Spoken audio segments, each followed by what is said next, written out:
Bismillahirrahmanirrahim. Assalamualaikum warahmatullahi wabarakatuh. Very good afternoon for all us.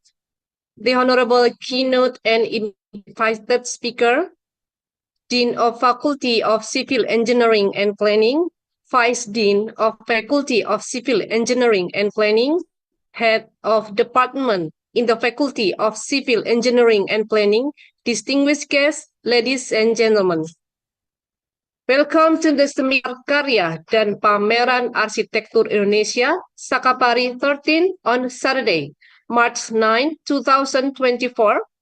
This program is hosted by Department of Architecture in collaboration with Laboratory of Architectural Modeling and Urbanism, Faculty of Civil Engineering and Planning, Universitas Islam Indonesia. Ladies and gentlemen, on this special occasion, let us offer our praise and gratitude to Allah Subhanahu wa Ta'ala for all this mercy and blessing that we able to gather in this platform to attend this event. To start our agenda today, let us say our prayer by reciting Basmalah. Bismillahirrahmanirrahim. Next agenda, listening to the Holy Quran recitation by Nikmal Abdul Prihabmati. Nikmal, screen and time is yours.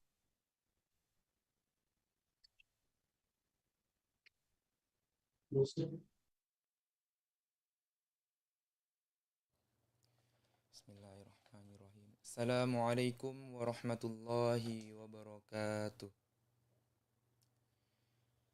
A'udzu billahi minasy syaithanir rajim. Bismillahirrahmanirrahim. Alam tara ila rabbika kaifa madda dhilla walau syaa laja'alahu sakina ولو شاء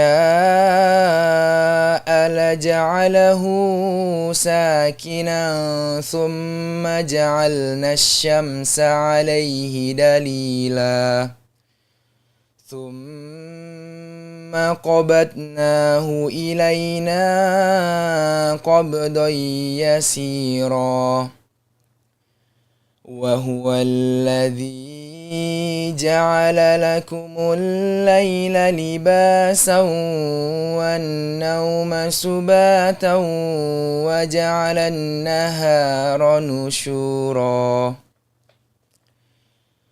وهو الذي أرسل الرياح بشرا بين يدي رحمته وأنزلنا من السماء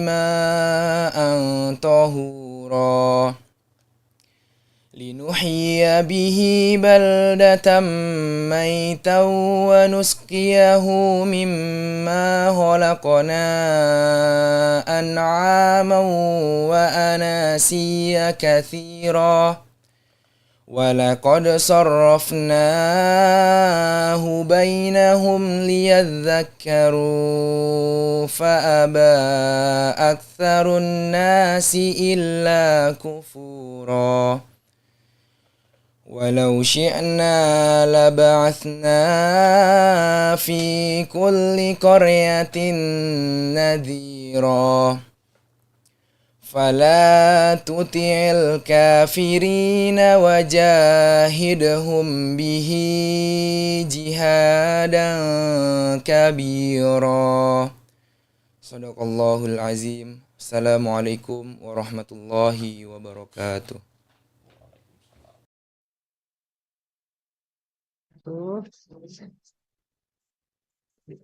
Ladies and gentlemen, let us listen to the national anthem Indonesia Raya and Hymne UII.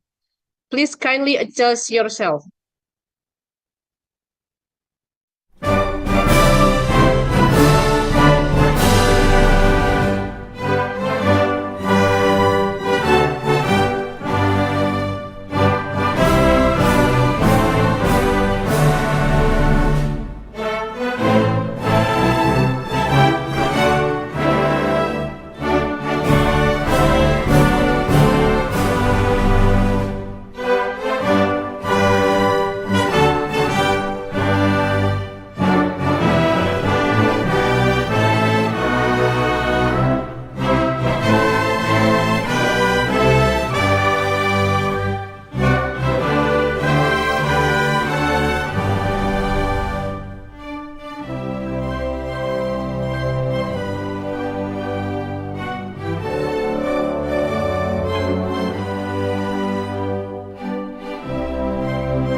Please be seated. Next agenda, we invite Head of Department of Architecture to deliver the speech and officially open Sakapari 13. To Professor Nurholis Idam, Ph.D., screen and time is yours. Thank you, Mbak Nisa. Bismillahirrahmanirrahim. Assalamualaikum warahmatullahi wabarakatuh. Alhamdulillahirabbil alamin wassalatu wassalamu anbiya'i wal mursalin sayyidina maulana Muhammadin wa ala alihi wa ashabihi ajmain amma ba'du. Distinguished guests, ladies and gentlemen, I'm very happy to be here that we have one of important events for this year, because once again we have Sakapari. This is for the 13th by 2024, and we are lucky here because in front of us we have valuable speakers invited from Free University Bozen-Bolzano, Italy. Assistant Professor Mustapha Moussaoui, Ph.D. Thank you, Dr. Mustapha. Thank you, Professor. My And pleasure also, always to be around. yes, thank you. Thank you. Please share with us your valuable knowledge, especially related to the AI, because I believe you are the person in field, isn't it? I hope I will be up to your expectations. Thank you a lot, Professor Noor, for this invitation. And actually, I met some of you already in Weimar. It was a huge pleasure for us to meet there and actually get in contact with the Islamic Indonesian University and also the students who had wonderful not only personalities but also their ability of creating spaces and understanding spaces was it was seen there. Okay. Okay. I would Hopefully, we have more collaboration in the future, Dr. Mustapha. hopefully Thanks again. hopefully. Okay. Shall I And share my presentation now? no, Ah. wait. Okay, sorry. A little bit impatient Okay. because I have to mention the other speaker as well. Okay. The other ones, we have also some speaker in this event. I think we already know about this very senior colleagues of us, Romo Wing. Hello, Romo Wing, are you there? Thank you to become one of our speakers. Romo Wing, are you there? This might be later. And also, we have one of our teachers now doing PhD in Civil University UK, Dr. Kandidat Aisyah Zakiah. Halo Bu Aisyah, Hello, Prof. Nur. how Thank are you you? very much for the opportunity. Okay, everything is okay there? Is it too cool or Yeah. too hot? Yes, thank you very much.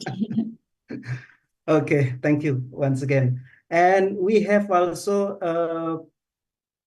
Pak Faiz Hamdi as a moderator. So thank you very much, Pak Faiz. You will lead this event.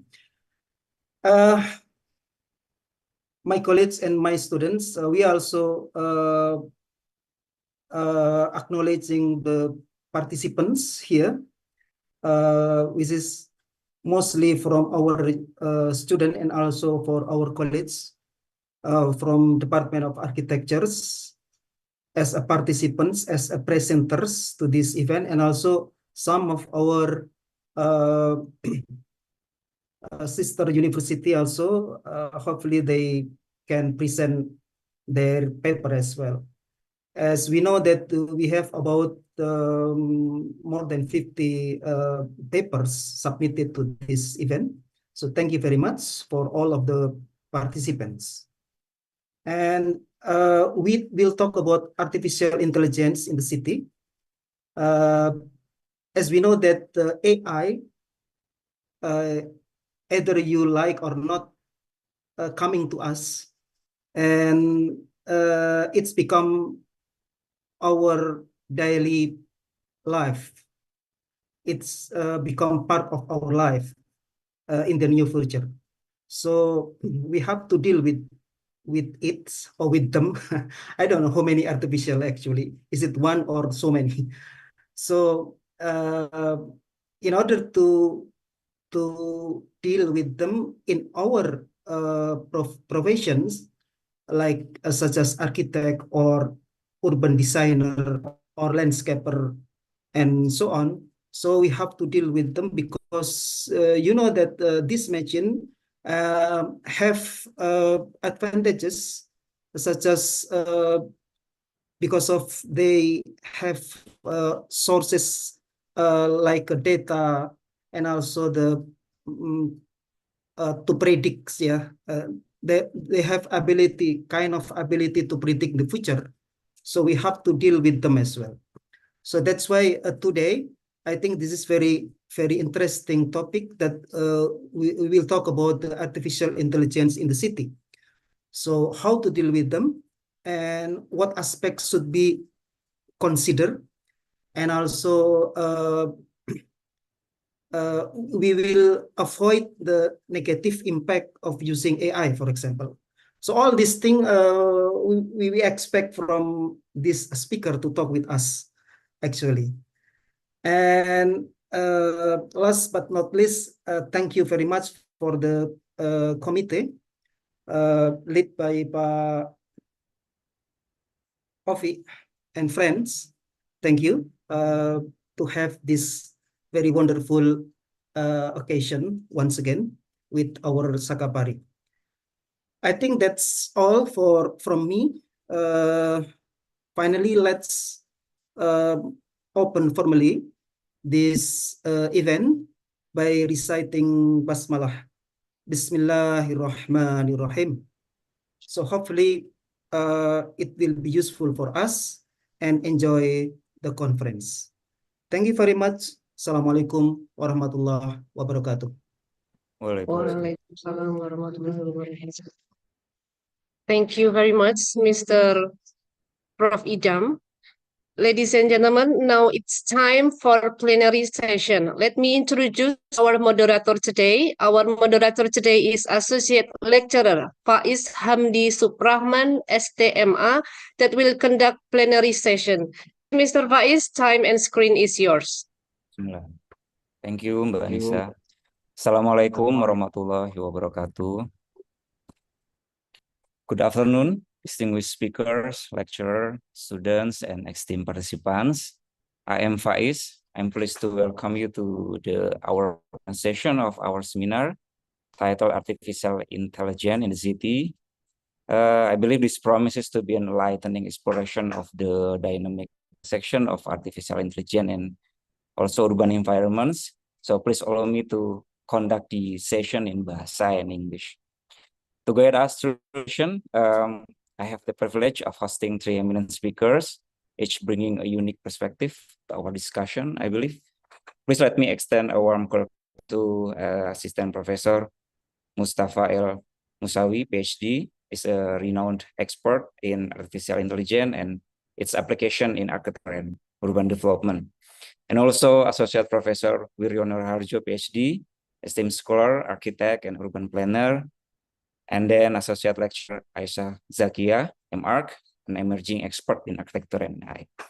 So I will start with the presentation part before we jump into the discussion.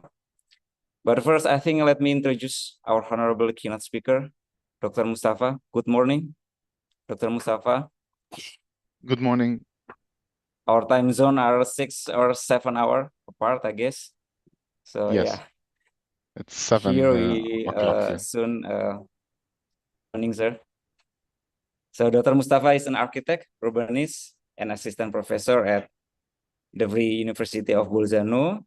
Dr. Mustapha passionate about exploring how our built environment influences our socio-cultural dynamic, focusing strongly on technology and cities.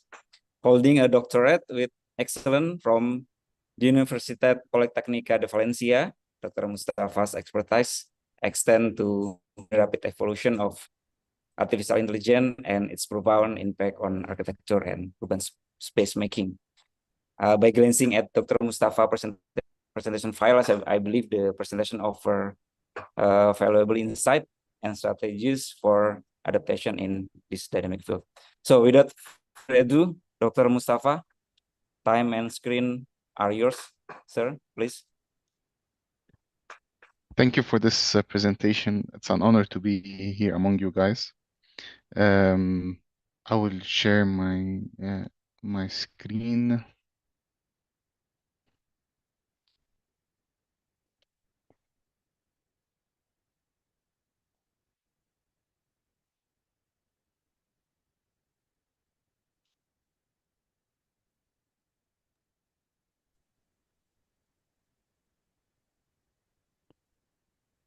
Can you see my screen?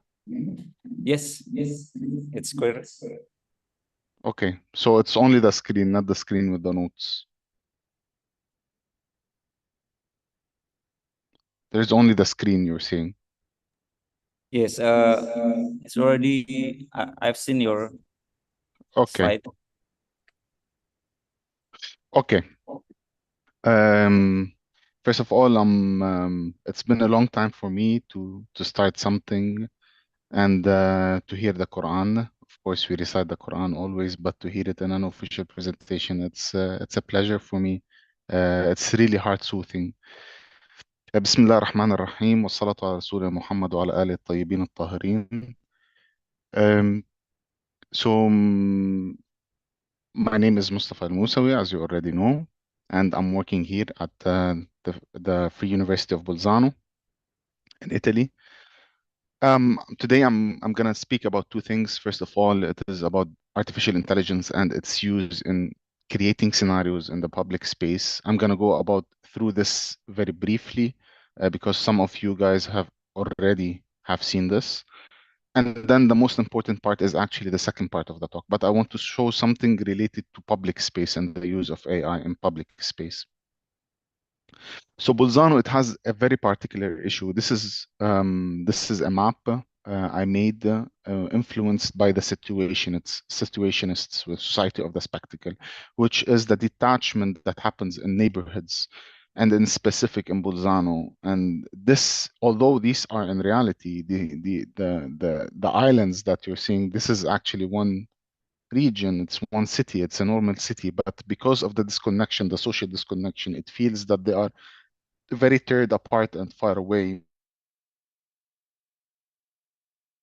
to connect them. Now, Bolzano, specifically because it has a history where it was actually part before World War I, it was part of the Austro-Hungarian Empire. And after World War One, due to the deal, it became part of Italy. So people here, some speak Italian, some speak German. So it's a kind of a mix. And you should imagine the social disintegration that can happen between the neighborhoods. So the focus was on a specific neighborhood in Bolzano. It's called Don Bosco. And um, I picked five sites from the area from Don Bosco, and these five spaces, 6 scenarios were applied to them. These six scenarios were created according to each according to a different aspect. So first of all, the fir- the first 4 scenarios were made by Urach and Sib, which initiated a research by exploring a future vision of soft rule in the year 2030. And the main idea was the return of traditional values, customs, and family structures, the emphasis on opening to the world, pursuit of socially fair and ecologically sustainable lifestyles, and then a society focused on individualization and acceleration, leading to increased resource consumption, and finally, emphasis on green growth with extensive technological networking. So the first scenario was world of regional consciousness. The second scenario is world of new cosmopolitanism. Third scenario was world of individual freedom. The fourth is world of green innovations. The fifth is a dystopic scenario, which is what would happen. One could imagine a world where the very fabric of society begins to unravel. Infrastructure and public facilities, they crumble due to neglect, causing widespread decay. And a collective apathy towards the environment results unchecking pollution. And what if we neglect education and all of that? So it is all the kind of unethical bad scenarios that we could see. So here we are hypothesizing scenarios. Okay, these 5 scenarios. Now the last scenario, which is the real local problems. The real local problems is achieved through a phenomenological study on what is the lived experience of those people. So what are the problems of the people, what's happening on the ground. So real scenarios, real problematics through a real research on the ground. So it's not hypothetical. Now, with these 6 scenarios, we had to apply on each of the streets. So for example, in Via Cagliari, this is Via Cagliari, the first one. The scenario one, how did we achieve this? First of all, scenario one, we made a resume of all the scenario. Remember the word of regional awareness, creating a prompt, and this prompt, along with the image of the public space, it was fed into the machine. So the machine started to hallucinate images. So from scenario one, with this kind of prompt, we achieved this image that we're seeing on the right. Now, applying scenario two on the same, remember, on the same main street, this is what we achieved. Scenario three, world of individual freedom, this is what we achieved. Scenario four, this is what we achieved. And scenario five, a dystopic scenario, this is the achievement. And this is the human scenario, which is, I made it according to the real local problematics. For example, by studying exactly the width of the bicycle lanes, the car lanes, making some changes in the urban planning of it, where cars can park, where cars can path, and all of these. So this is the human scenario, which is the real scenario. Now in Via Udine, the second street, remember we had 5 streets. We have 5 spaces, and each space it had 6 scenarios. So in Via Udine, again, I just want to go through this fast. Scenario 1, scenario 2, scenario 3, and scenario 4. Scenario 5 is this topic, and scenario 6 is the human scenario. Again, Piazza Don Bosco, scenario 1, scenario 2, scenario 3, and 4. Remember, these are created by a hallucination from the prompt fed into the machine, in specific into Midjourney. Not Midjourney, yes, to Midjourney. So this is the dystopic scenario, and this is the human scenario. Here via Monte Cassino, again, 4 scenarios. The dystopic scenario and the human scenario.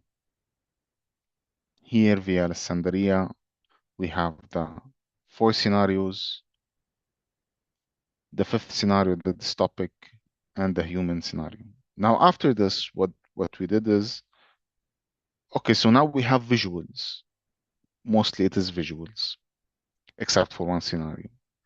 But then people of those who live inside of in Don Bosco had to choose, after explanation of each scenario, they had to choose the elements they want and what they want in their public space, what they want to have in their public space. So what happened is a citizen participation, which is they started choosing the elements and which scenario they liked most from each space. So they started picking what are the elements, what are the things, why not, and all of these. So this is the most voted scenario. Also this from each space, this, and this. They chose a dystopic scenario. And most despised, we have this, we have this, the original state of it. They hated it.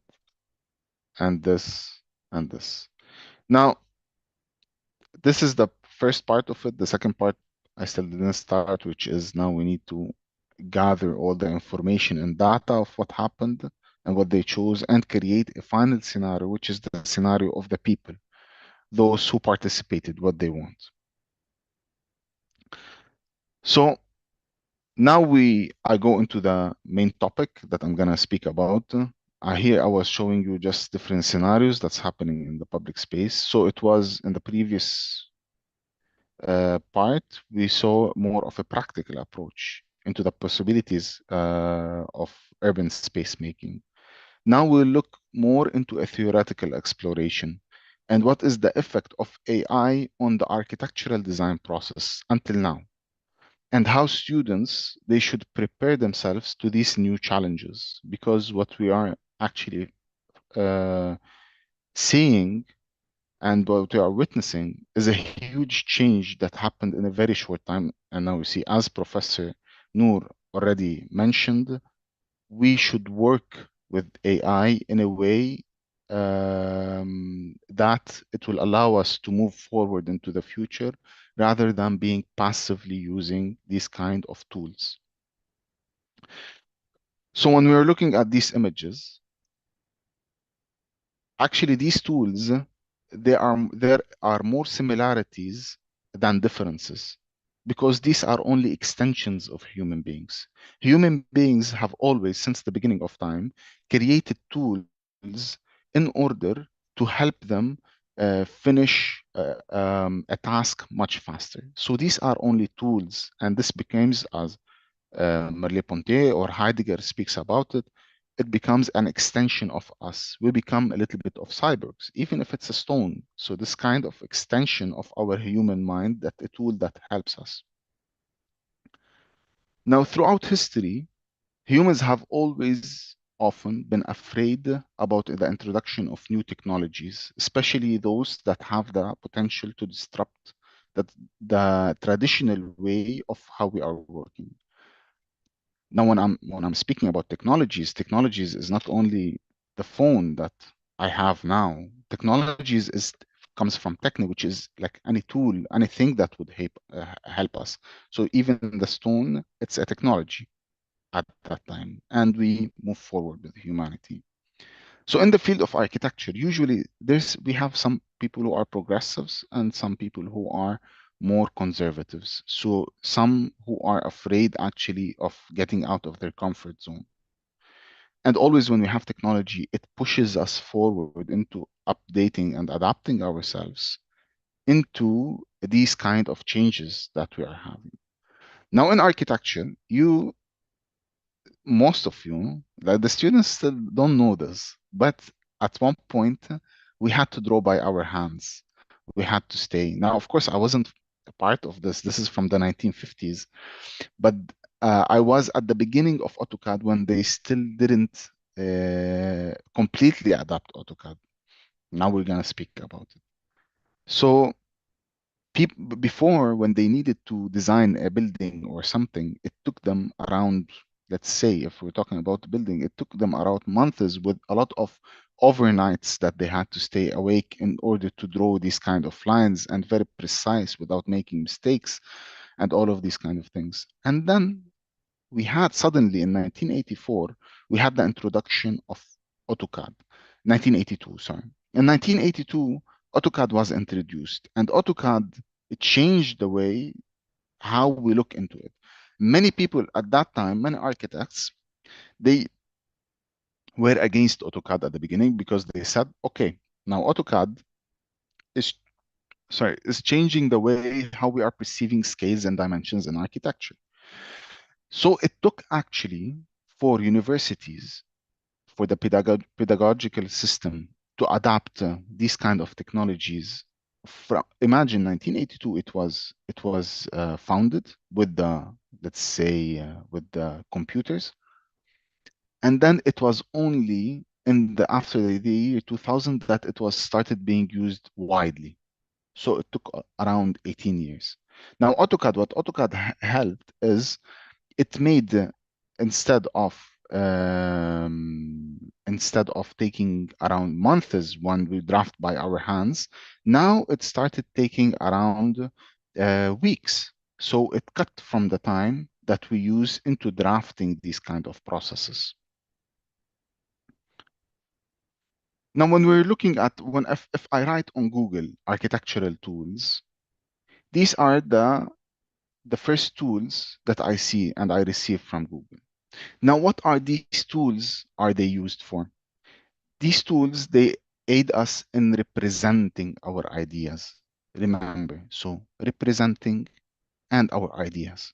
So first we need ideas. There should be ideas. And how do we represent them? We usually use the method of descriptive geometry. Each university it has a different system, so they might call it differently, maybe technical drawing, I don't know. But descriptive geometry is the module that will allow you to represent your idea. How to represent it? From the top, from the front, from the back, sections, and so on.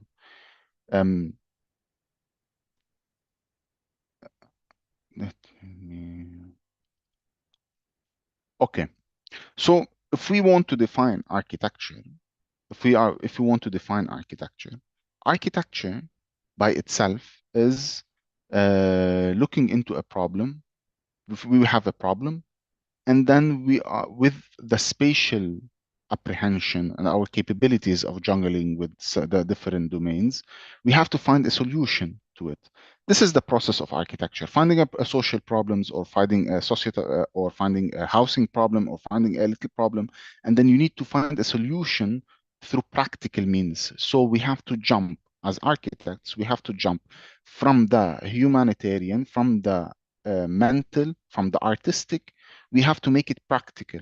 And this is very specific with the domain of architecture that not many are capable of doing this.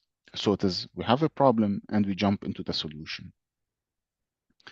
Now, from the problem into the solution, we have several things that we face. First of all, the process from the problem into the solution, we use what we call the critical thinking part, or the imaginative. Now, this critical thinking part is the most important part of human beings. No one is capable, artificial intelligence, no one is capable of taking that from us because it comes from a different place. Some call it the spirit, some call, I don't know. But the critical thinking part, the imaginative, being capable of connecting different things, this is something that what makes us unique. And for doing this, you need a background in your head of the ethical the cultural, the historical, the philosophical, the political, the religious. So when you are, for example, when you are looking at, when you are doing a villa or doing something or doing a space, while you are doing it, you have a lot of cultural background in your head and a lot of ideas that you have been raised to, learned, accumulated through the years. And then when you are trying to find a solution, all of these kind of ideas, they come together that would help you in creating a solution that is to find a solution that is closer to what they really need. Now, definitely there's no one solution. There's always several solutions. But in order to reach the to the closest solution, we need several aspects to work upon them. So remember, we are at the part from the problem to the solution. This is happening in our heads. We do the critical thinking part, the imaginative part. It's happening in our heads. Now we need to represent it. How do we represent it? As mentioned, we use descriptive geometry. Now, descriptive geometry or renders or 3D sketches. These are tools that you're learning now. Now, descriptive geometry is a language, okay? This language of representation, it's a language.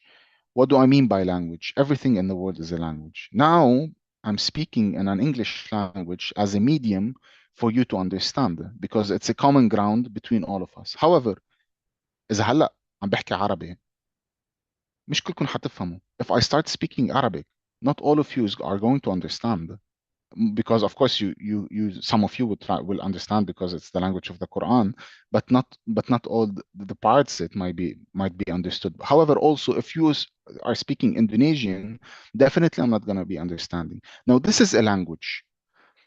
In Monge in the 18th century, in order to say, okay, so we need a language of drawing for everyone to understand. So descriptive geometry, which is a representative language, was created. How to represent the image from the left, from the right, and we talked about this. So this is a representative process. And then there is the presentative, which is after construction. It is present there. Now this also goes to Lefebvre, the three triads of space, but we're not going to go through these.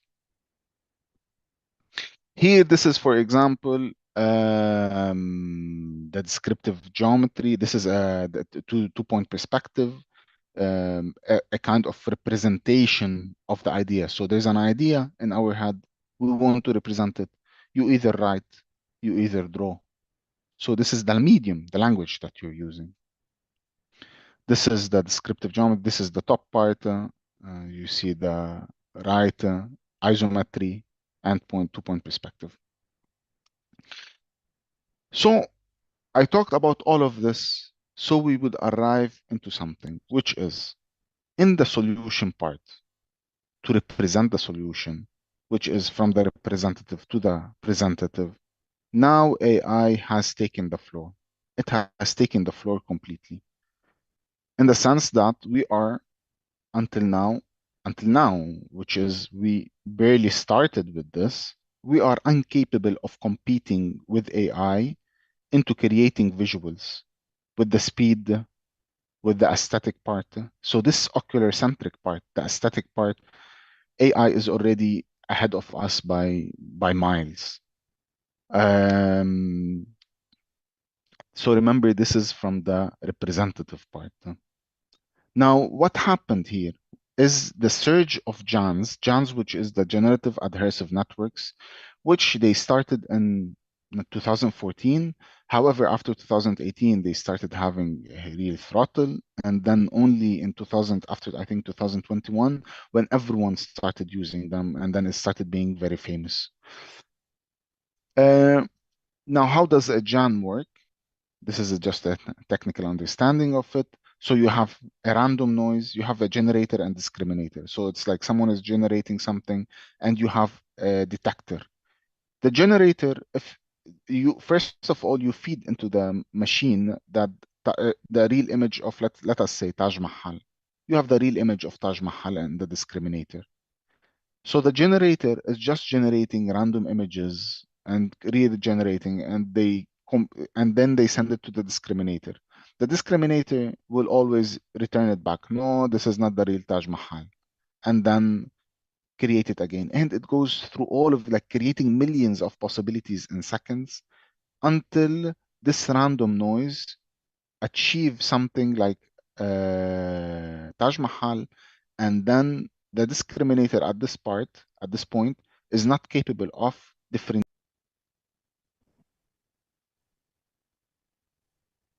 I'm sorry, Dr. Can you Mustapha, see I think, something? yeah, okay. Okay.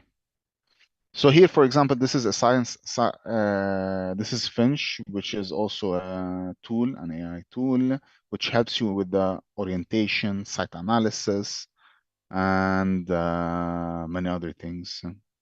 Now there's several tools like Finch already. Okay, so also, for example, you have this, like you just play with the space and then it's creating, it is already making the design. Now, of course, there's a lot of problems. If you look at the spaces, they're not well maintained. Oh, you cannot see my cursor. There's a lot of problems in the spaces and they're not maintained well. But however, to be capable of creating these things, now anyone can do this kind of thing. It doesn't need a specific architect. The architect needs the experience, needs the spatial apprehension.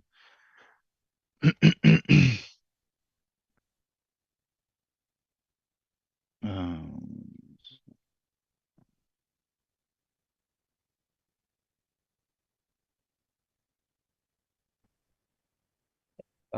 I'm afraid, Dr. Mustapha, I think the time is finished. Are I you need still? just 5 minutes. Yeah. 5 Okay. minutes. Okay. Okay, but he's stuck a little bit.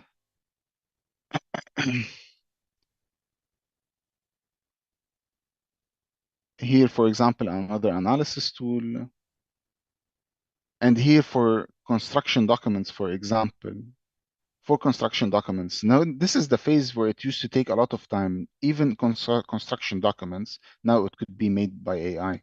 You just put the buildings and it create all the details that you need. This is a plan, elevations, section, the detailed section. This is with swap tool. So you put into, you use Rhino, not Rhino, sorry, you use Revit, you extract the model and you use it.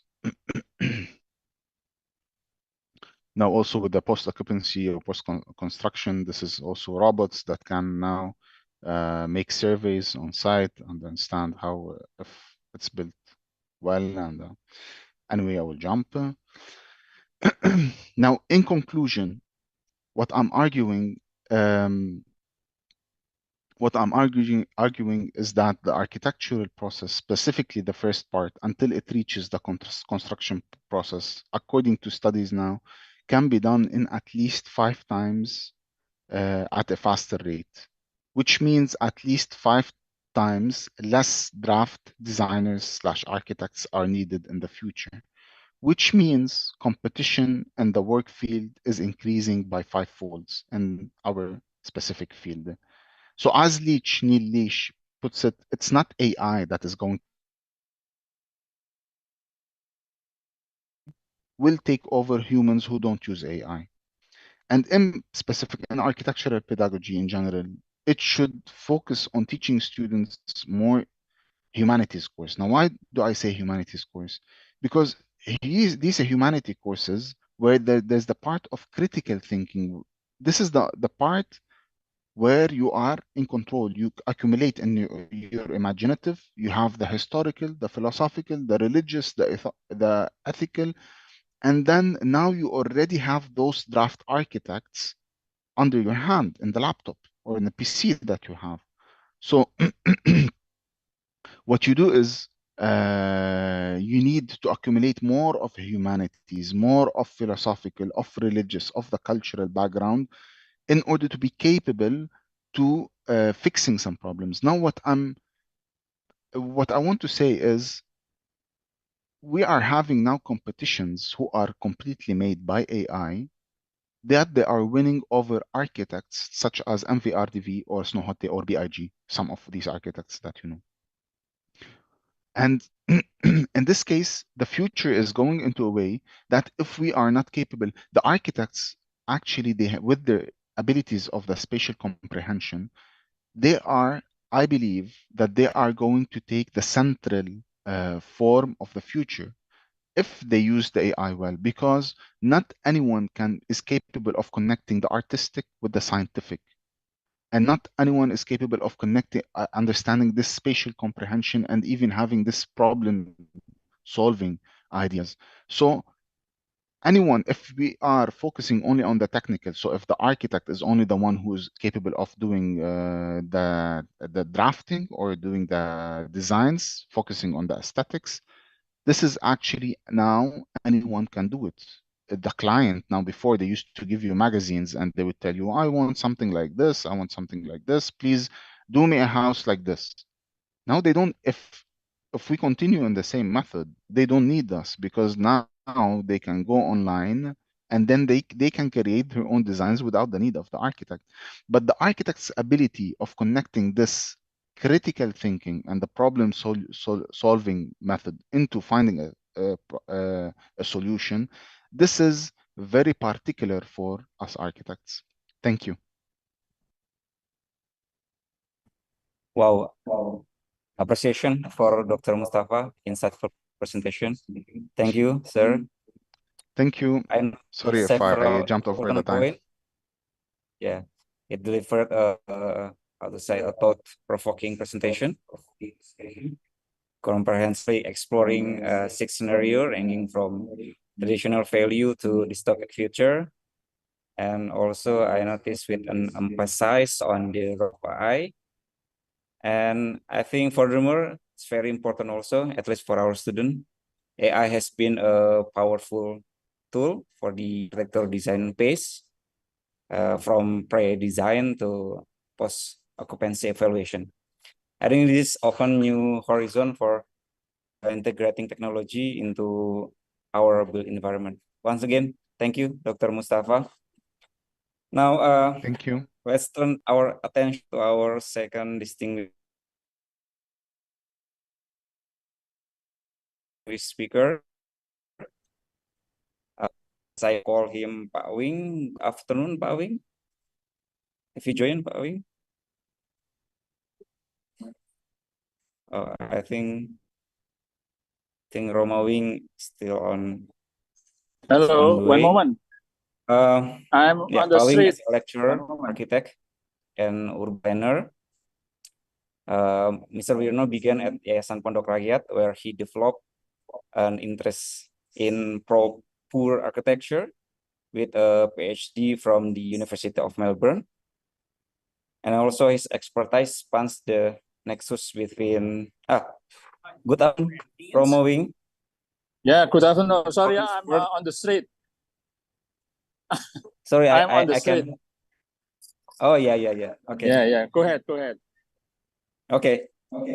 Yeah, I will continue. I believe Pak Wing will bring a wealth of experience to our seminar. So let's welcome Pak Wiryono. Time and screen are yours, Pak Wing.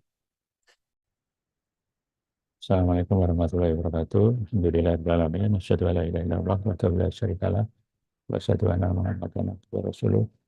Allahumma sholli ala Muhammad wa ala alihi wa sahbihi ajmain. Good afternoon, everyone. The participants of the 13th Sarabari 2024. First of all, I would like to apologize for not coming physically to this session because I have to take care of exhibitions of our university in Perth, Australia. Thank you to Faiz for managing and facilitating this event.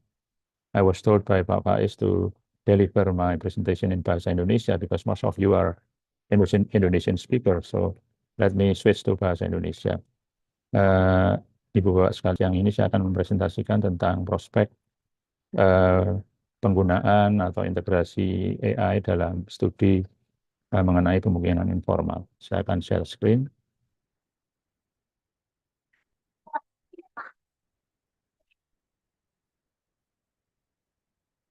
Jadi ini adalah judul dari presentasi saya.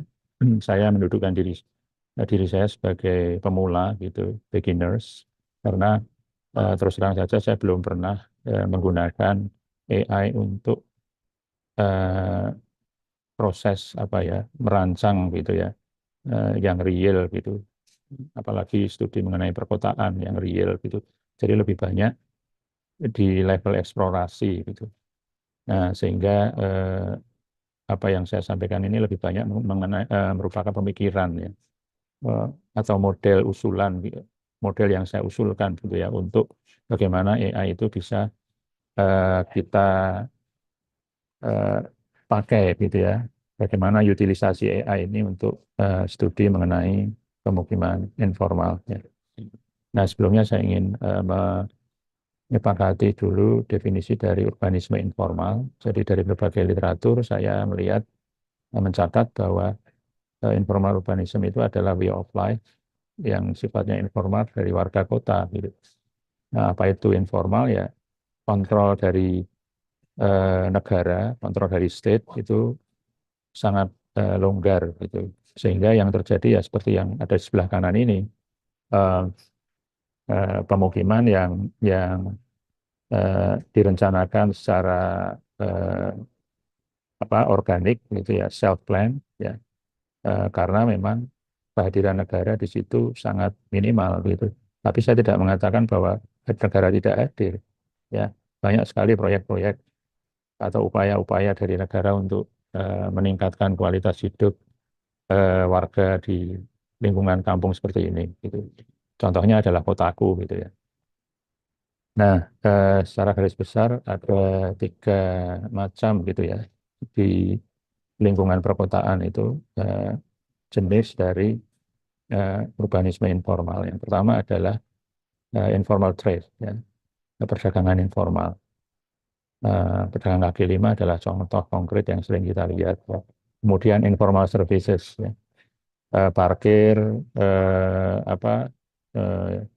yang dilakukan oleh para petugas parkir di pinggiran jalan itu, kemudian ada Pak Ogah dan sebagainya, atau mungkin layanan pijat, ya.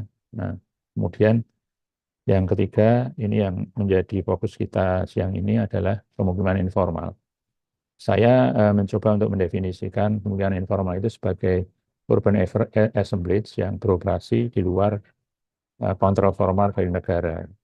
Jadi saya memang terinspirasi dari teori assemblage yang dikembangkan oleh Manuel de Landa ya, dari karya 2 orang filsuf ya, Hildelus dan Felix Guattari 30-an tahun yang lalu gitu ya. Di situ dijelaskan bahwa assemblage itu adalah sebuah entitas menyeluruh yang terbentuk karena hubungan eksterior ya, antara bagian-bagian. Apa itu hubungan eksterior? Yaitu hubungan di mana bagian-bagian itu bersifat independen. Jadi kalau kita melepas masing-masing bagian itu bisa tidak mengganggu bagian yang lain. Contohnya adalah hubungan simbiosis ya, antara lebah dengan bunga, anggrek misalnya. Nah, kedua masing-masing itu kan independen ya. Lebah itu independen, bunga juga independen, sehingga mereka kalau terlepas melepaskan diri tidak ada pengaruhnya gitu ya. Nah, aktivitas baru muncul ketika mereka bersatu gitu. Nah, ini juga terjadi pada lingkungan perkotaan, di mana contohnya yang sebelah kiri itu pedagang kaki lima ya. Pedagang kaki lima yang seperti ini kan tidak terus-menerus berada di ruang terbuka seperti itu ya. Mungkin dia hanya beroperasi di waktu tertentu, kemudian mungkin digantikan oleh jenis perdagangan yang lain ya. Dulu di Malioboro pagi itu dagang souvenir, malam itu kuliner ya. Itu adalah contoh ya. Nah, yang sebelah kanan juga demikian ya, layanan parkir, layanan pengaturan lalu lintas itu kan sifatnya juga temporer ya. Jadi tidak kemudian fix ada di situ, dan ketika layanan itu enggak ada ya tidak ada masalah gitu ya. Masing-masing bisa jalan sendiri-sendiri gitu. Nah, ini yang menyebabkan lingkungan kampung itu sangat dinamis ya. karena juga diantaranya ada hal-hal yang mungkin mengancam ya. Contohnya misalnya penggusuran, misalnya apa bencana alam ya. Ini yang menyebabkan dinamika dari pemukiman informal itu perlu kita rekam gitu ya ketika kita ingin melakukan intervensi gitu. Dan ini yang masih lemah ya. Nah, interpretasi dari pengertian assemblage ini kalau saya lihat di diagram ini ya itu terlihat pada yang saya kotak merah itu ya. Becoming itu artinya bahwa kampung itu situasinya selalu berubah ya, sangat dinamis ya. Karena beragam pengaruh tadi termasuk ancaman ya. Nah, untuk memahami itu maka perlu mapping. Dan mapping ini tidak sebatas menggambar morfologi dari kampung gitu ya, tapi juga mengisinya dengan informasi ya. Kalau kita hanya sekedar menggambar itu namanya tracing ya. Tapi ketika sudah ada informasinya baru itu disebut sebagai proses mapping. Nah, ini yang saya kira menjadi pintu masuk penggunaan AI ya. Ini sebagai contoh ya, ini dulu saya lakukan beberapa tahun yang lalu ya, mungkin sudah lebih dari 1 dekade, tapi masih valid ya sekarang. Jadi yang sebelah kanan ini kan dulunya template ya, hasil tracing, yang kemudian saya isi dengan informasi mengenai konstruksi. Ada 3 macam jenis konstruksi: permanen, semi permanen, dan temporer ya. Nah, tapi ketika saya membutuhkan informasi lain, template itu tetap bentuknya. Nah, ini contohnya. Ini adalah mapping untuk menganalisis hak bermukim. Ya, kita bisa melihat di situ warna-warna yang menunjukkan tingkat hak bermukim. Misalnya warna yang hijau muda, ya itu menunjukkan situasi yang paling aman karena di situ adalah yang tinggal di situ adalah pemilik legal ya dari rumah tinggal ya. Nah, sementara yang merah itu yang paling tidak aman sebetulnya ya. Karena itu adalah hasil dari pengkaplingan ilegal gitu, yang kemudian bertumbuh kembang menjadi lingkungan perumahan ya, yang dibuat secara perlahan gitu ya, selama sekian puluh tahun ya. Nah, ini contoh ya, informasi seperti itu sangat jarang kita peroleh ya. Dan biasanya informasi seperti itu baru dicari atau dikoleksi setelah mungkin ada proyek tertentu, misalnya kotaku gitu. Ya, padahal kalau kita itu bisa merekam itu secara rutin, maka tingkat kedalaman informasi itu menjadi lebih bisa menunjukkan ya karakter dari lingkungan pemukiman ini, dan mungkin dalam pengambilan keputusan jadi lebih baik gitu, karena kita memahami lingkungan ini secara lebih dalam. Nah, jadi bagaimana kita bisa menggunakan AI untuk membantu kita memahami dinamika dari karakter pemukiman informal. Ini satu-satunya pertanyaan yang ingin saya ajukan dalam presentasi saya. Nah, saya mengusulkan pelibatan komunitas ya di sini. Indonesia itu beruntung punya sistem manajemen pemukiman di tingkat akar rumput ya, RT dan RW yang sudah ada sejak lahirnya negara ini gitu. Nah, RT dan RW ini sudah terbukti bisa diandalkan ya menjadi sumber informasi dari perubahan lingkungan kampung ya. Jadi kontinuitas dan perubahan. Nah, ini yang saya kira mungkin bisa menjadi pintu masuk pengembangan AI ya. Saya mengusulkan skema seperti ini. Jadi kita selama ini kan sudah terbiasa dengan menggunakan apps ya. Ada GoFood, Gojek, Uber dan sebagainya ya. Jadi masyarakat itu sudah hampir tidak ada yang nggak punya mobile phone. Nah, bahkan di UI sendiri kita menggunakan UI Gateway yang itu juga sebetulnya merupakan satu sistem penggalangan informasi gitu. Nah, kenapa kita tidak mengembangkan sistem seperti itu, tapi untuk yang dioperasikan oleh pengurus RT RW untuk mendata warganya ya. Tidak hanya warganya ya, tapi juga situasi yang ada di lingkungan masing-masing, misalnya kaitannya dengan populasi, hak bermukim, rumah kosong, infrastruktur, atau mungkin organisasi masyarakat ya, dan sebagainya. Nah, apps ini nanti diharapkan dapat kemudian memberikan informasi kepada lapisan ya, yang di atasnya, lapisan pemerintah yang di atasnya. Jadi kalau saya kembali ke sini, mungkin bisa di tingkat lurah, di tingkat camat, wali kota, dan seterusnya ya. Yang itu nanti bisa dipakai untuk membuat kebijakan yang lebih akurat gitu ya, lebih menjawab kebutuhan masyarakat. Saya kira itu yang bisa saya sampaikan untuk sekedar memantik diskusi gitu, dan mudah-mudahan ini dapat berkontribusi untuk menguatkan ya studi kita mengenai lingkungan pemukiman informal. Terima kasih. Mohon maaf jika ada kekurangan. Assalamualaikum warahmatullahi wabarakatuh. Assalamualaikum warahmatullahi wabarakatuh. Thank you, Pak. Appreciation for Pak Wing, fascinating presentation. He navigate the integrated landscape of informal urbanism. Melalui kacamata Pak Wing, he explored the concept of assemblage ya Pak. Based the philosophical deluxe and theory, and it emphasized that part exists independently yet form a whole. Di bagian-bagian bercabang tadi membentuk keutuhan. Pak Wing also posed the question, how can we utilize AI to help us understand the dynamic nature of informal settlements?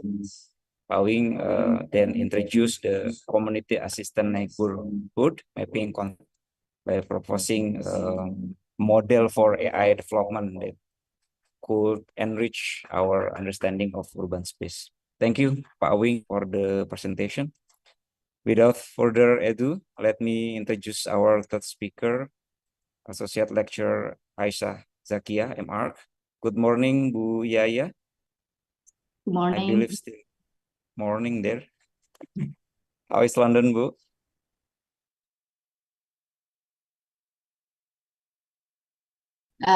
Yeah, it's practical. Yeah, okay. It's a little bit delay here. So Bu Yaya is a lecturer at the Department of Architecture, Universitas Islam Indonesia. Bu Yaya earned her master degree from University of Melbourne in 2016 ya Bu ya. Her research focuses on critical areas such as green building, urban energy, architectural modeling, and building integrated photovoltaic (BIPV). Yaya is passionate about generative design to enhance energy performance and reduce carbon emission in urban area. She's currently an architecture research student at the University of Sheffield in London, exploring the integration of computational simulation and in learning for large-scale solar radiation analysis. So let's welcome Bu Yaya. Time and screen are yours, Bu. Well, thank you very much, Pak Faiz. Let me show my screen first.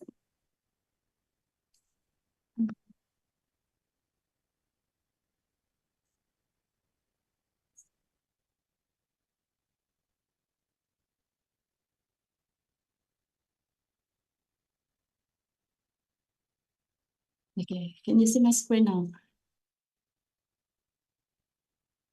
Is it showing? Yeah, Yeah, it's already show, Bu. Okay, well, thank you very much. Bismillahirrahmanirrahim. Assalamualaikum warahmatullahi wabarakatuh. Waalaikumsalam. Yeah, thank you very much for the opportunity and the invitation for me to join the Sakapari. And today, I would like to say a bit about what I'm currently doing. It will be quite technical a little bit, but hopefully you can take as a general case that what I'm going to talk about today is about large city scale solar radiation analysis. So I'm Aisyah Zakiah, and I'm part of the Department of Architecture, Universitas Islam Indonesia, but currently I was assigned to do or conduct my study in a doctoral degree in School of Architecture, the University of Sheffield. So want to talk a bit about automation in the built environment, especially in the architecture and also urban design, that we currently use a lot of this tool about automation, such as like 3D visualization, BIM, physics-based computational simulation to enhance research and also our architectural work. But also we can create this kind of automation when we need with a repetitive process. So when we did a repetitive process, this kind of automation can help us. And also if we have a complex decision making, we can create this kind of system that help us to perform the process. So we not only use it, but also we can create it. For example, this is what we create. So I will talk about, let's call large city scale solar radiation analysis. So solar radiation analysis actually very common to be conducted in architecture or urban design work. It can be used to calculating building energy consumption, urban thermal comfort, and such as solar energy potential. So it has a lot of use in built environment fields. Conducting computational simulation with tools that we have currently for a single building or a complex building, like some buildings together, is very feasible currently. We have this kind of tool, but how if we need to conduct this kind of analysis in a large city scale or in a large urban area? I'm sorry, Bu Yaya, I think your slide have not changed yet.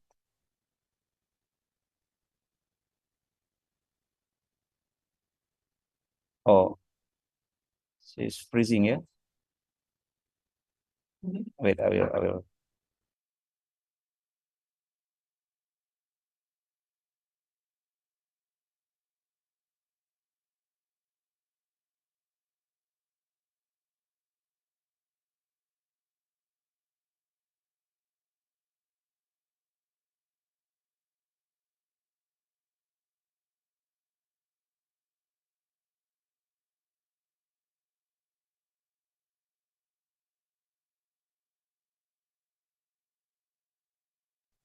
Okay, ya, karena salju, Bu Astuti. It looks like it's very cold there. So, wait a minute.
Well, I'm really sorry.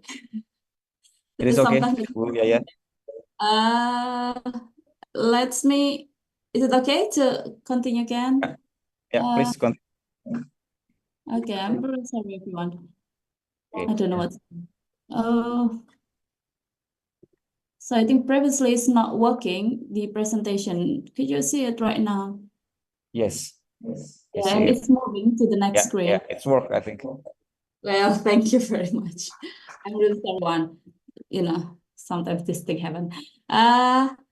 So I don't know, like in which part I'm off. So I will just briefly say what I did previously. So I want to talk about how we can expand the ability of computational simulation and extend it to machine learning, which we can conduct more things that this computational simulation maybe have some limitation. And in this case, I will talking about large city scale solar radiation analysis as a case. So as I said before, that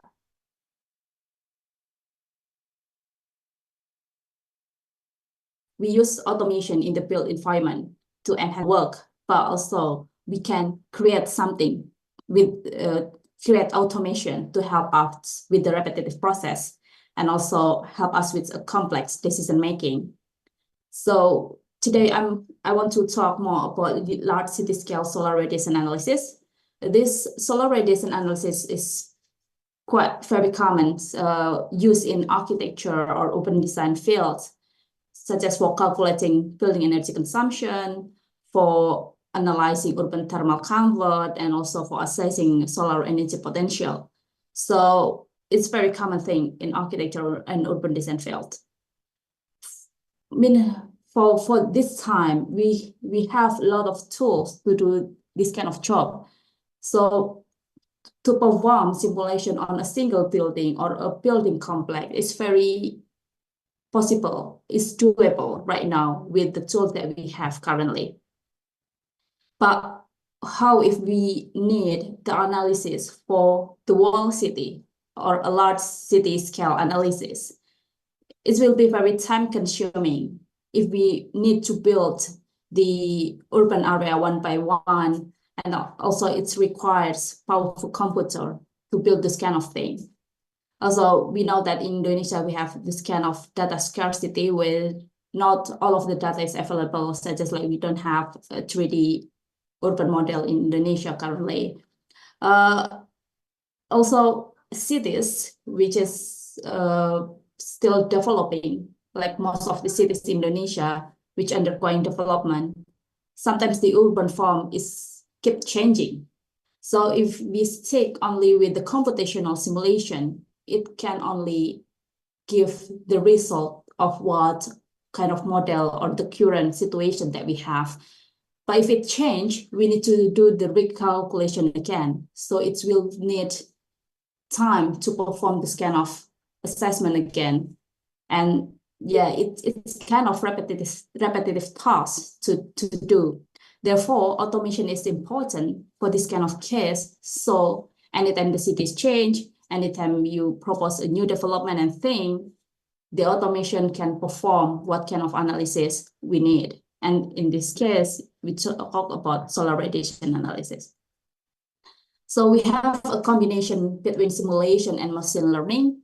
So we can call it as simulation assisted machine learning, where the simulation result can create the training data set for machine learning algorithm. So data set is something that machine learning can learn from, and it will be very helpful when we don't have available historical or real data to perform this kind of thing. So simulation can provide this kind of data. And also there is machine learning assisted simulation, where the machine learning technique can provide prediction.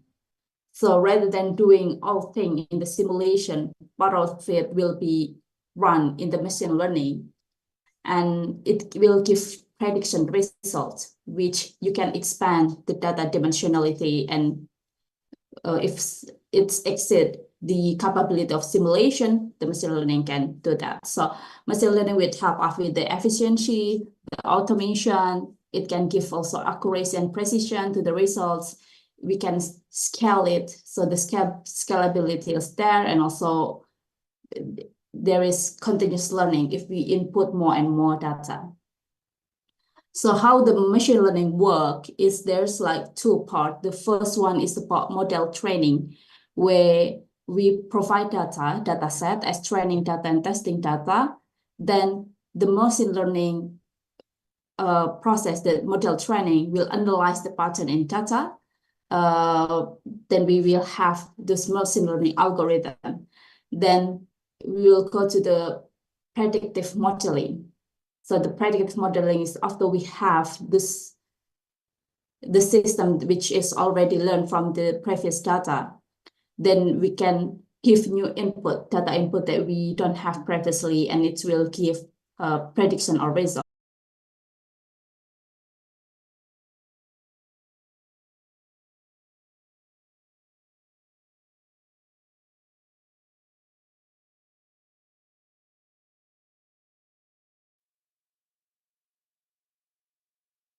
My attention was how she combined simulation and machine learning for smart predictive analysis. She also mentioned the important step-by-step workflow, from identifying urban parameters to using machine learning for statistical prediction. Also presentation, Bu Yaya, thank you. All right, it's to our discussion part for all participants. Please share your thoughts or question using the raise hand button or In the sense, my perspective on it is that actually IT guys are the ones that they are going to lose their jobs and not architects, because if you try to use ChatGPT that they did before, what I want to say is that actually architects, if they learn the basics of it, because they need to understand how it's forming, and in order for them also to create new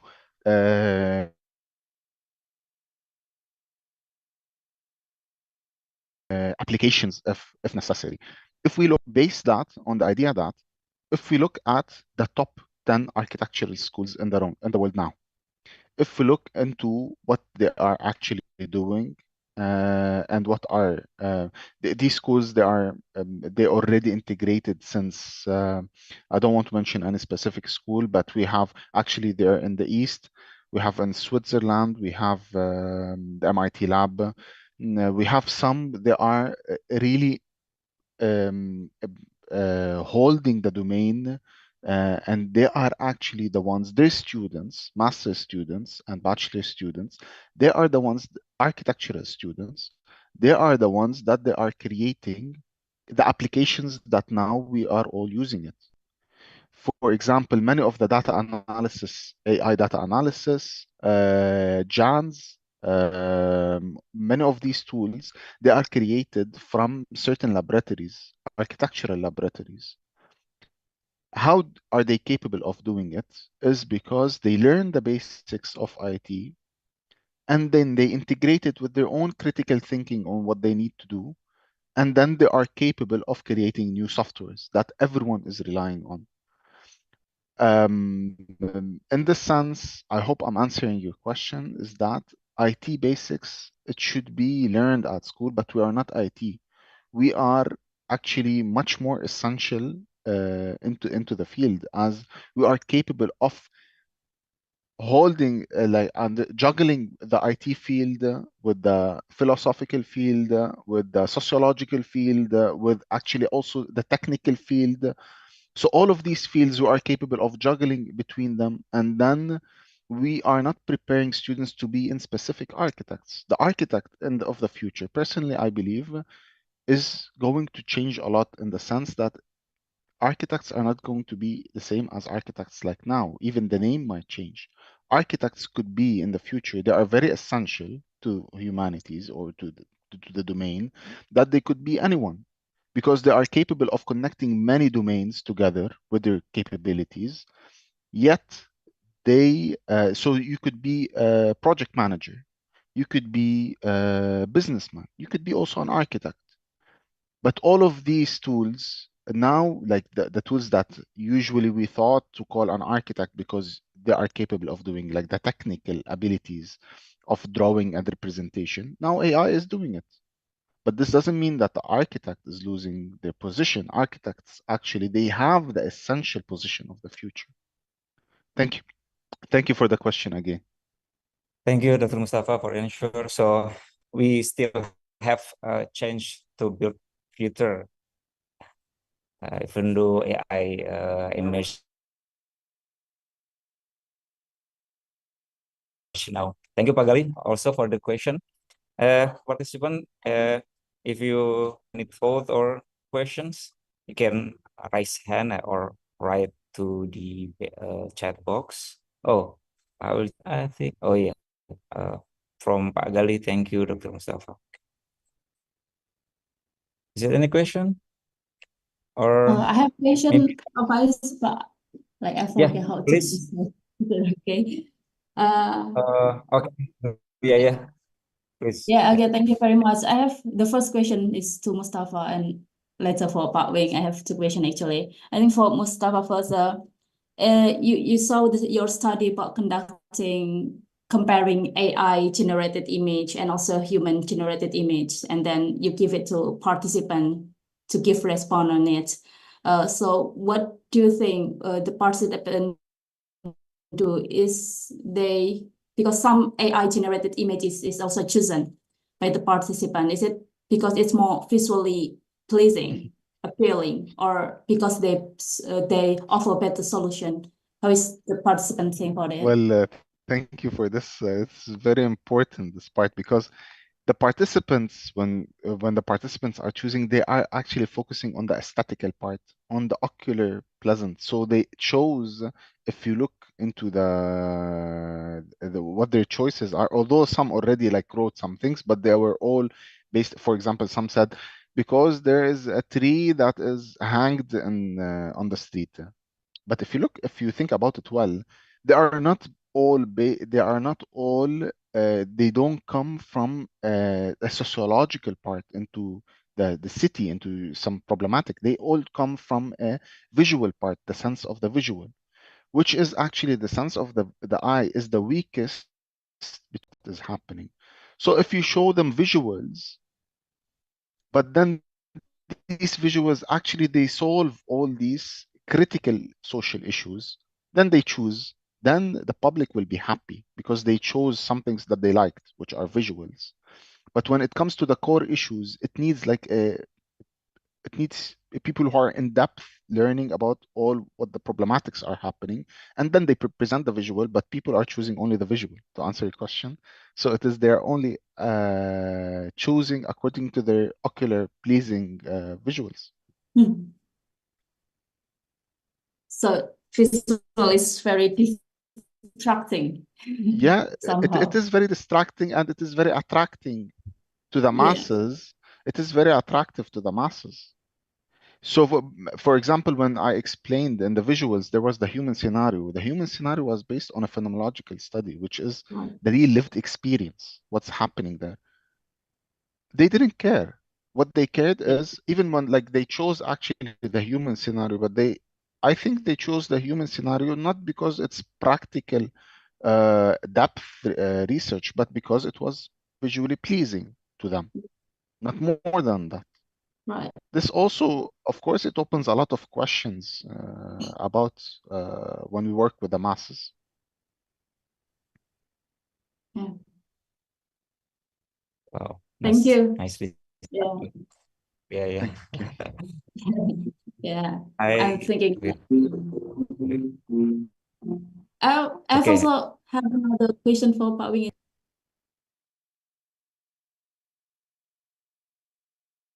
Okay. I have to check. Please, I have to Okay. check whether you can hear me or not. Yes. Can you hear I me? can. Yes. Okay, good. we are So Pak hearing Wing, you. Okay, good. So Pak Wing, in your presentation, you show about how AI can contribute to the urban studies and things. You think about that, how it can be involved there. What do you think, like, what kind of skills or understanding people in architectural research or architectural student need to have to be able to integrate AI in the architectural design of architectural studies or urban studies? Okay, thank you, Bu Yaya. Actually, my presentation was looking at how we can better understand the urban informality through the eyes of the community, right? Yeah. So it's a different scale. I think what students could do is to get closer to the community, because my proposal was, so far information about informal settlements is really not easy to get, except if you are within a specific project, for instance, where you have a part of the project is data collecting, right? But if you can develop information system gathering, like what I'm proposing is through apps, right?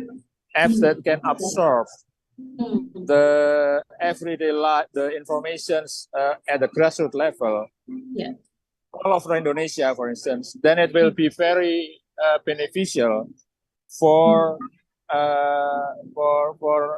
everyone, academia and also the governments, to accelerate the understanding of those part of the city.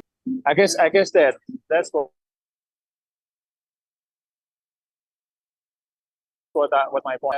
It's not about AI, but it's more on how we put the interest on the study of informal urbanism as part of the architectural educations, because especially in the global south, where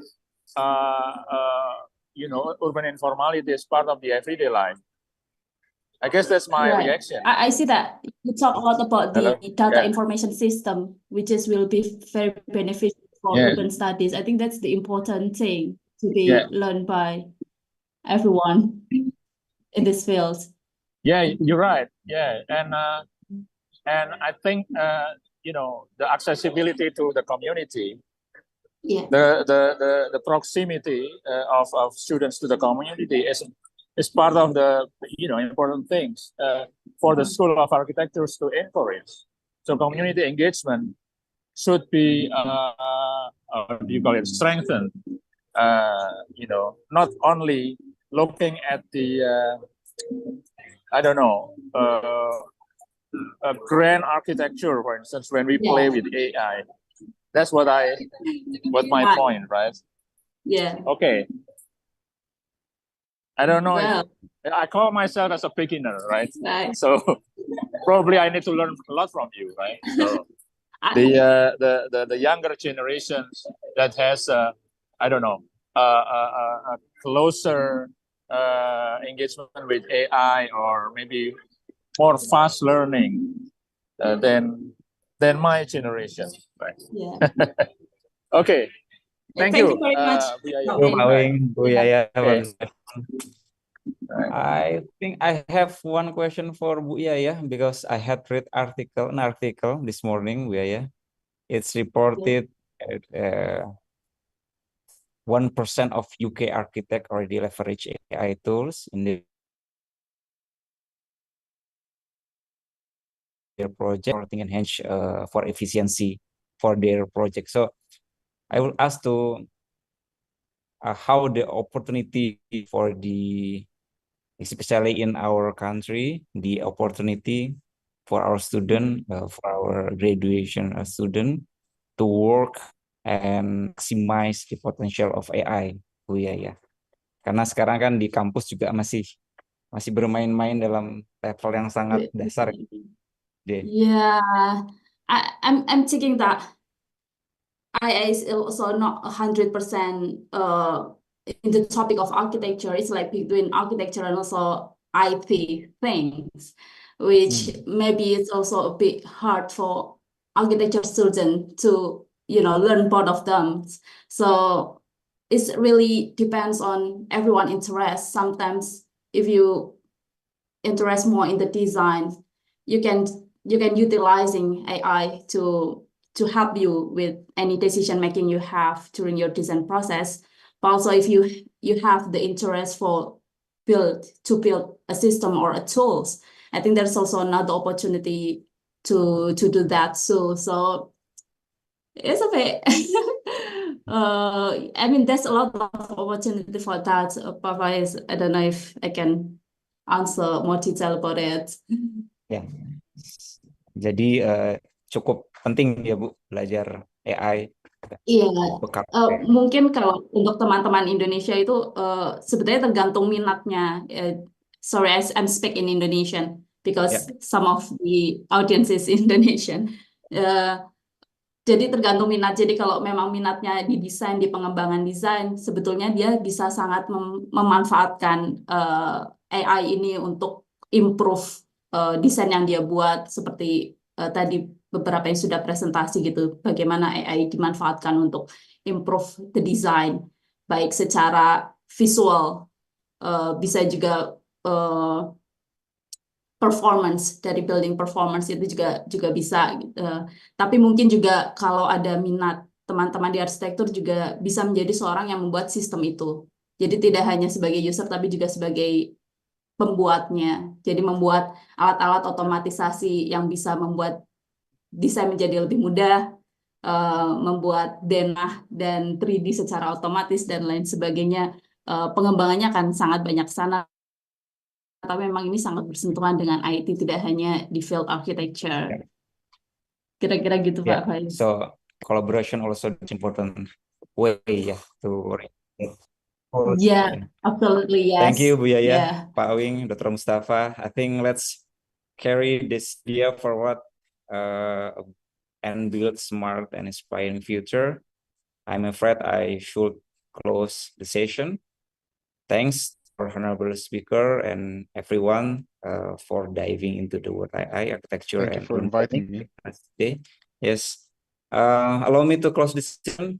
Mohon maaf jika ada kekurangan saat mau memoderasi sesi ini. Saya akhiri. Billahi taufiq wal hidayah. Wassalamualaikum warahmatullahi wabarakatuh. Saya kembalikan ke Mbak Nisa.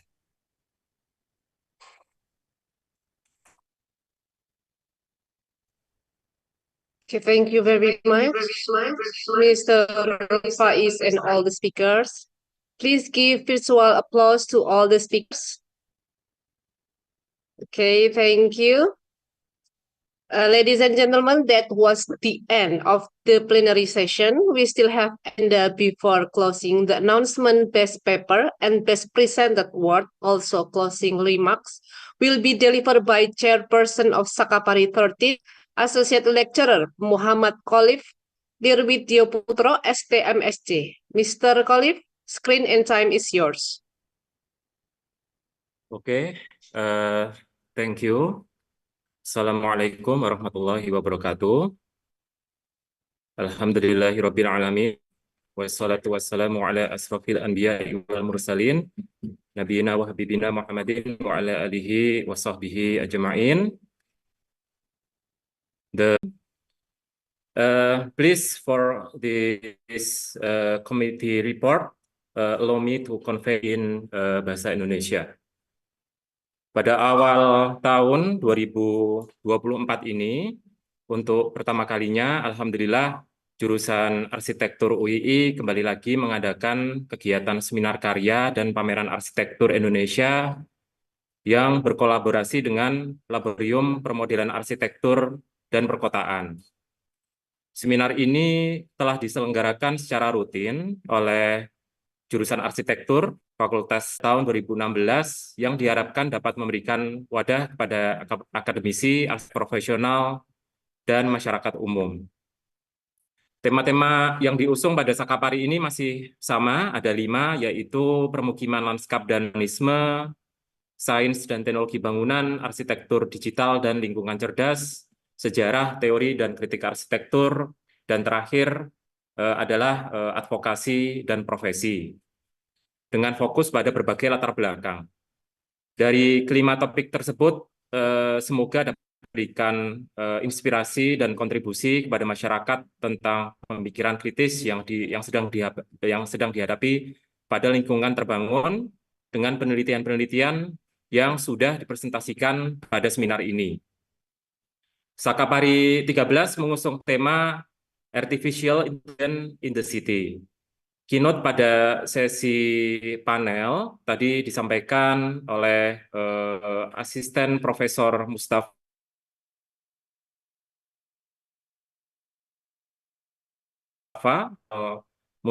Moussaoui, juga turut mengundang narasumber yang merupakan akademisi peneliti dari Laboratorium Permukiman Arsitektur dan Perkotaan, yaitu Associate Profesor Insinyur Wiryono Raharjo dan Associate Lecturer Aisyah Zakiah yang tadi sudah dibersamai oleh Associate Lecturer Faiz Hamdi selaku Laboratorium Permodelan Arsitektur dan Perkotaan jurusan Arsitektur UII. Panitia Sakapari ingin menyampaikan apresiasi yang sebesar-besarnya kepada peserta seminar, baik pemakalah, serta pameran maupun observer yang telah meluangkan waktu dan pemikirannya untuk berpartisipasi dalam kegiatan ini. Sakapari 13 diikuti oleh institusi internasional dan berbagai institusi nasional, antara lain Free University Bozen-Bolzano Itali, UIN Saizu Purwokerto, Unisa Jogja, dan UII Yogyakarta. Izinkan kami untuk melaporkan bahwa makalah yang kami terima sejumlah 120 makalah, dan yang diterima adalah 104 makalah yang tersebar di 5 topik penelitian. Makalah terdiri dari 50 oral presentation dan 53 poster presentation. Poster yang dipresentasikan dapat Bapak Ibu kunjungi di lantai 1 sayap. Kami merangkum beberapa kesimpulan dari isi makalah yang telah dipresentasikan. Untuk topik arsitektur digital dan lingkungan cerdas membahas seputar seni jalanan sebagai pemicu placemaking. Topik sains dan teknologi bangunan untuk memberikan pengetahuan baru kepada akademisi, kepada arsitek, profesional, dan kepada masyarakat umum. Terima kasih Bapak Ibu, para peserta, para observer, dan kepada para panitia yang terlibat pada Sakapari ini. Sampai bertemu pada pelaksanaan Sakapari 14 selanjutnya di bulan Agustus 2024. Insya Allah, akhirul kalam, kurang lebihnya dari saya mohon maaf. Billahi taufiq wal hidayah. Wassalamualaikum warahmatullahi wabarakatuh. Thank you.